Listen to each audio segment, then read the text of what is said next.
कहते हैं कि सच्चा प्रेम बहुत किस्मत वालों को ही मिलता है, और उनसे भी अधिक किस्मत वाले वे होते हैं जिनका प्रेम पूरा हो जाता है, क्योंकि प्रेम की सामाजिक स्वीकृति तो विवाह होने के बाद ही मिलती है, और विवाह समाज के लिए एक बहुत ही पेचीदा मामला है। हजारों हजार मुश्किलों से गुजरकर ही दो प्रेमी हमेशा के लिए मिल पाते हैं। ये दुनिया तो हमेशा ही प्रेमियों के खिलाफ रही है, लेकिन क्या देवयानी का परिवार भी ऐसा ही है? उसके प्रेम के रास्ते में उसे फूल मिलेंगे या कांटे? अधीश अपने कमरे में चुपचाप लेटा हुआ था। आजकल उसका किसी काम में मन नहीं लगता, न ध्यान में न ही अभ्यास में। वो नगर भ्रमण में भी रुचि नहीं लेता। कभी बच्चे उसके पास आ जाते तो थोड़ी देर उनसे खेल लेता। मृगांक ही कभी उसे ले जाता तो मन मारकर चला जाता। आज तो मृगांक के जाने का दिन था, फिर भी उसका उठने का मन नहीं कर रहा था। पलंग पर लेटकर वो दिन भर न जाने क्या सोचा करता था। अचानक दरवाजे पर दस्तक हुई तो वो चौंक कर उठ बैठा। भैया जी, आपको विश्वाजी बुला रहे हैं, बलदेव काका ने आकर कहा। खुद बलदेव काका के आने का मतलब था कोई बड़ी और खास बात है। अधीश तुरंत नीचे आ गया। बड़े गोल कमरे में विश्वा एक कुर्सी पर बैठे हुए थे। अधीश को आते देखा तो बोले, आओ बेटे, आज एक बहुत जरूरी बात तुमसे करनी है। एक बहुत महत्वपूर्ण मामले पर तुम्हारी राय जानना चाहता हूं। अधीश को कुछ देर तो समझ में नहीं आया कि ऐसी कौन सी बात हो सकती है, क्योंकि आज तक तो उसने घर या जमीन के मामले में कभी कोई रुचि ली ही नहीं थी, ना ही कोई उससे सलाह मांगता था, बल्कि ज्यादातर काम तो देवयानी ही संभालती थी। फिर भी वो खुद को एकत्र करते हुए बोला, क्या बात है पिताजी? मैं सोचता हूं कि अब जबकि घर में सब कुछ ठीक है, हमें देवयानी के भविष्य के बारे में सोचना चाहिए, विश्वा ने कहा। अचानक से अधीश को समझ में नहीं आया कि पिताजी किस बारे में बात कर रहे हैं। फिर कुछ समझकर बोला, क्या सोचा है आपने पिताजी? विश्वा ने अधीश के चेहरे की ओर देखते हुए कहा, सामंत रणधीर के पुत्र संग्राम के बारे में तुम्हारे क्या विचार हैं? कहकर विश्वा अधीश के चेहरे के भाव पढ़ने की कोशिश करने लगे। अधीश कुछ देर चुप रहा, फिर बोला, संग्राम को मैं बहुत अच्छी तरह से नहीं जानता, लेकिन फिर भी मुझे लगता है वो एक योग्य व्यक्ति है। क्या सामंत ने खुद आपसे कुछ कहा है? विश्वा ने जवाब दिया, नहीं, सीधे तौर पर तो कुछ नहीं कहा, लेकिन इशारों में एक दो बार इस आशय की बात की है। वे शायद ये चाहते हैं कि पहल हम लोग ही करें। हां, ठीक भी है, कायदे से तो लड़की वालों को रिश्ता मांगने जाना चाहिए, अधीश बोला। विश्वा उसकी बात सुनकर मुस्कुराने लगे। उनका नन्हा अधीश अचानक कितना बड़ा और समझदार हो गया है। हां, मैं भी यही सोचता हूं। तुम एक बार देवयानी से भी पूछ लोगे तो अच्छा रहेगा, विश्वा ने कहा। आपकी मर्जी के खिलाफ तो हम दोनों आज तक नहीं गए। जो आपका फैसला होगा, मुझे विश्वास है देवयानी को उसमें कोई आपत्ति नहीं होनी चाहिए। फिर भी मैं एक बार उसका मन टटोल कर देख लूंगा, अधीश ने कहा। तो विश्वा ने चैन की सांस ली। अब बाकी काम अधीश अपने हिसाब से संभाल लेगा। उधर देवयानी अधिपति कैलाश के सामने किसी अपराधी की तरह सर झुकाए खड़ी थी। अधिपति कैलाश उसके गुरु थे, पिता के समान थे। उनके सामने देवयानी वैसे भी अधिक बात नहीं करती थी, फिर आज के तो हालात ही एकदम अलग थे।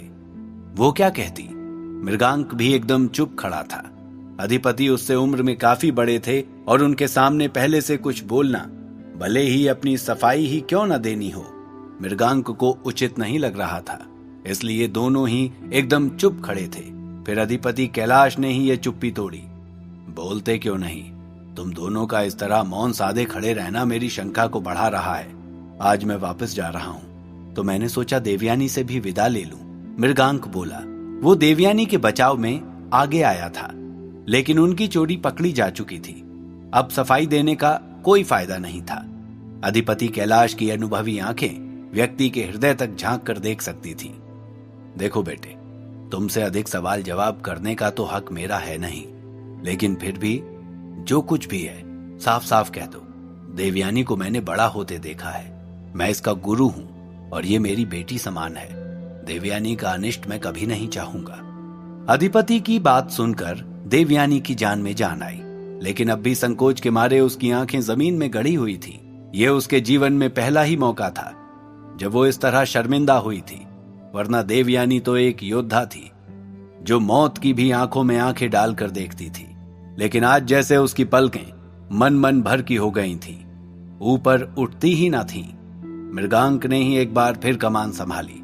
अधिपति, मुझे भी अपना बालक ही समझिए और मैं आपका गुरु की तरह ही सम्मान करता हूं। देवयानी के विषय में मुझे नहीं पता, लेकिन मेरी स्थिति वही है जो आप समझ रहे हैं। यदि मैं गलती कर रहा हूं तो आपसे हाथ जोड़कर क्षमा मांगता हूं।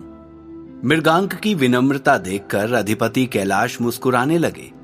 वैसे भी वे उससे बहुत अधिक प्रभावित थे और पसंद भी करते थे, लेकिन ये मामला थोड़ा टेढ़ा था।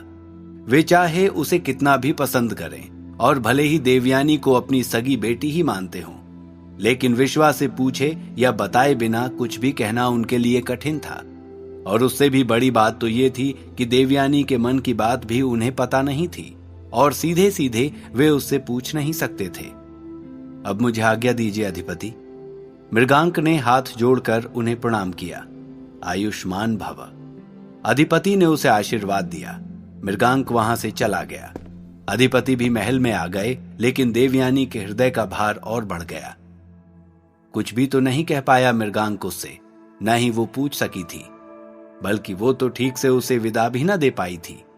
देवयानी ने एक गहरी सांस छोड़ी और खिड़की से बाहर मृगांक को जाते हुए देखती रही।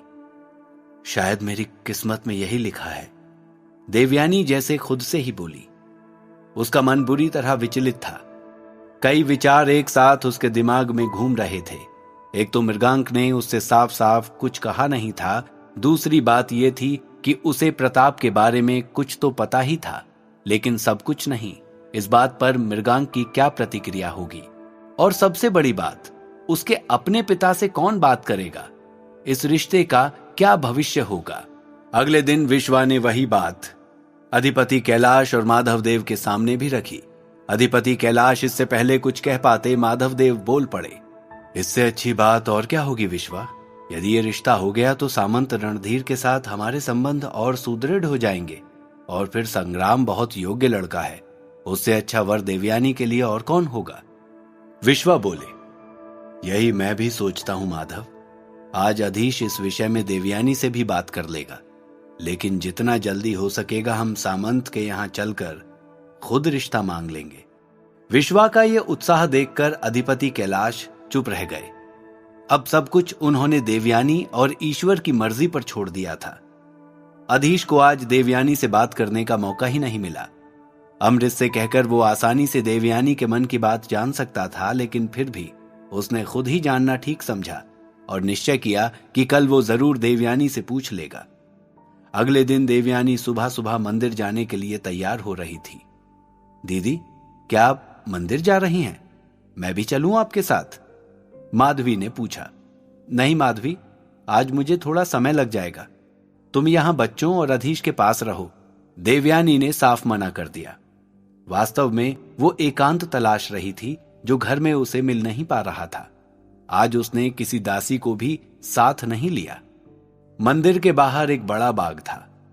आम के घने पेड़ों से घिरा हुआ वो बागीचा एक बहुत शांत और सुंदर स्थान था। मंदिर जाने के लिए देवयानी जैसे ही उस बागीचे से गुजरी, एक आम के पेड़ के पीछे छिपकर खड़ा मृगांक उसके सामने आ गया। अचानक किसी पुरुष को अपने सामने आया देख देवयानी की चीख निकल गई। मृगांक ने अपनी हथेली देवयानी के होठों पर रख दी। अब देवयानी उसे एकटक देख रही थी, जैसे समझ नहीं पाई हो कि अचानक ये क्या हो गया। तो तुम यहां? देवयानी ने घबरा कर पूछा। हाँ देवयानी, मैं न जाने कब से इस मौके की तलाश कर रहा था। मैं तुमसे एकांत में बात करना चाहता था। मृगांक बोला। हाँ, लेकिन ये सही जगह नहीं है मृगांक, देवयानी ने कहा तो मृगांक मंत्र मुग्ध सा उसे देखने लगा। उसके होठों पर मुस्कान खेल रही थी।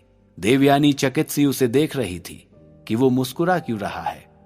वास्तव में मृगांक को और कुछ सुनाई ही नहीं दिया था। देवयानी ने पहली बार उसका नाम लिया था। तुम्हारी आवाज में मेरा नाम कितना मधुर संगीत की तरह लगता है देवयानी, मृगांक ने कहा तो देवयानी ने शर्मा कर नजरें झुका ली। आप गए नहीं? देवयानी ने बात बदलने के इरादे से सवाल किया।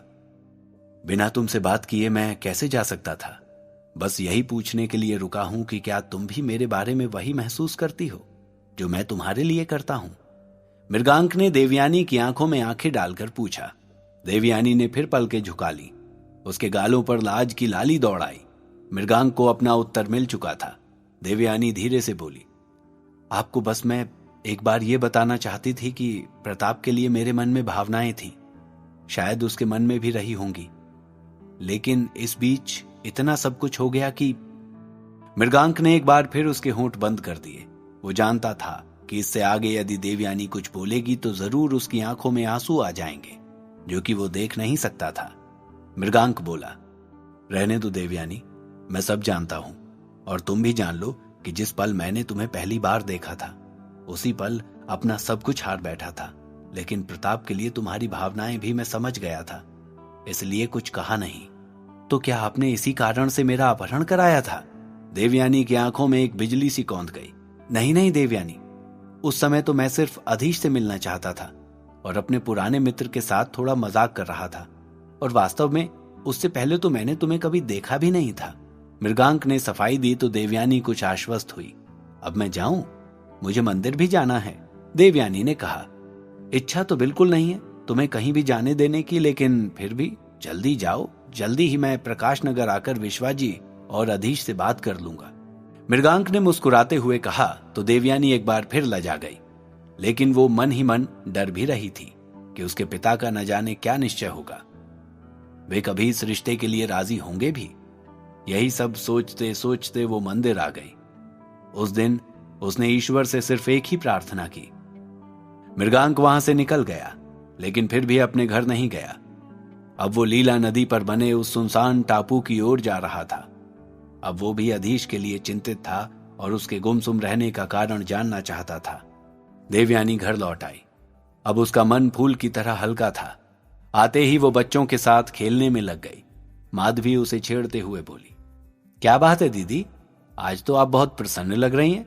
लगता है मंदिर में आज ईश्वर ने आपकी कोई बहुत बड़ी मनोकामना पूरी कर दी है। हाँ, ऐसा ही कुछ हुआ है माधवी, देवयानी मुस्कुराई। अरे तो हमें भी बताइए, क्या बात है? कुछ मिठाई वगैरह का इंतजाम किया जाए फिर, माधवी ने हंसते हुए कहा। किस खुशी में मिठाई खाई जा रही है? अधीश अचानक ही वहां आ गया और उसने माधवी की मिठाई वाली बात सुन ली थी। दीदी की कोई इच्छा ईश्वर ने पूरी कर दी है, लेकिन अब वे मन ही मन लड्डू फोड़कर खा रही हैं। हमें नहीं बताती, आप ही पूछ डालिए अपनी लाडली बहन से, माधवी फिर हंसी। ऐसा कुछ भी नहीं है अधीश, माधवी को तो बस बहाना चाहिए किसी न किसी को छेड़ने का, देवयानी ने माधवी को आंखें दिखाते हुए कहा। माधवी तुम बच्चों को बाहर ले जाओ, मुझे देवयानी से कुछ जरूरी बात करनी है, अधीश ने कहा। उसे लगा यही सबसे अच्छा समय है देवयानी से बात करने का। जो हुकुम सरकार, कहती हुई माधवी बच्चों को लेकर वहां से चली गई। देवयानी सोच रही थी ऐसी क्या बात करनी हो सकती है अधीश को जो वो माधवी के सामने नहीं कर सकता।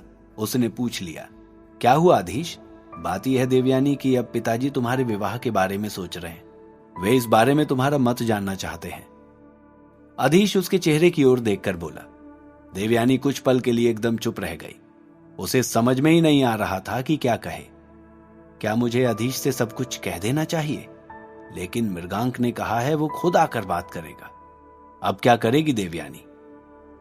और मृगांक नीला नदी के टापू की ओर क्यों गया है? कहीं उसकी कोई और योजना तो नहीं है? जानने के लिए सुनते रहिए द मैजिशियंस सीक्रेट, सिर्फ और सिर्फ पॉकेट एफएम पर।